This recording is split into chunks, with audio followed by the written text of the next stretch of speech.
Oh yeah, analysis paralysis, right? It's true. You feel guilty by spending too much when you get on a fixed income. Then you also feel guilty about not living it up a little bit, and wasting especially your best years, because when you get in your 80s, you kind of slow down typically. And so that is a normal thing that happens. It's weird. I see people that did not save enough money that have no problem spending their butts off. And then other people have plenty and they won't spend a dime.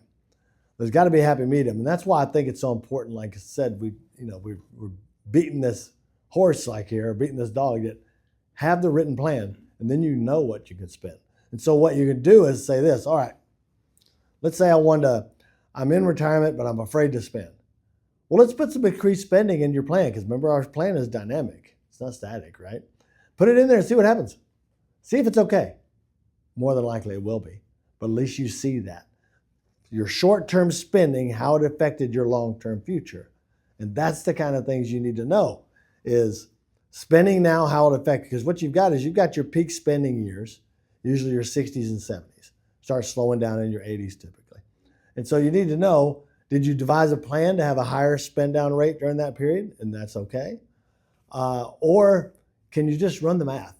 Let's run the math for me. Because remember, when you're a client of ours, your comprehensive retirement plan, if taxes change, it's updated automatically.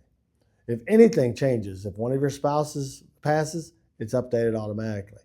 We can always go back to it and say, all right, let's adjust things. If you're spending more than you thought, it's updated. Let's update it. So going forward for the rest of your life, anything that comes in the future, mathematically that you can handle it, or you can't. Like I've had people who come in and go, I really want to spend $5,000 a month extra. I did not think I was going to, but now I have a little more time to travel, and I want to see my daughter in Maine, 3 times a year and spend a month with her, and I'd like to fly first class. There's all kinds of things, right? And then you put the numbers in, and they're okay. Or you put the numbers in and say, well, you might want to go down to 2 trips a year. Or fly coach if you want to do 3. But at least you can see the numbers, because remember, everything you do now has an effect down the line. It's just like I'm trying to teach young people. The decisions you make now, the decisions you make what to do, the decisions you make what not to do will have a long-term effect. But on a younger person, you can't put it out there. You can't actually see the effects of it, right? I can tell them because my experience tells me the effects of it, but I can't really show them. Well, the retiree, it's different. If you have this comprehensive software, you can say, okay, what if I do this now? How does it affect me long-term? That's why you need it. You can't have one of those stupid Monte Carlo simulations to tell you any of this crap.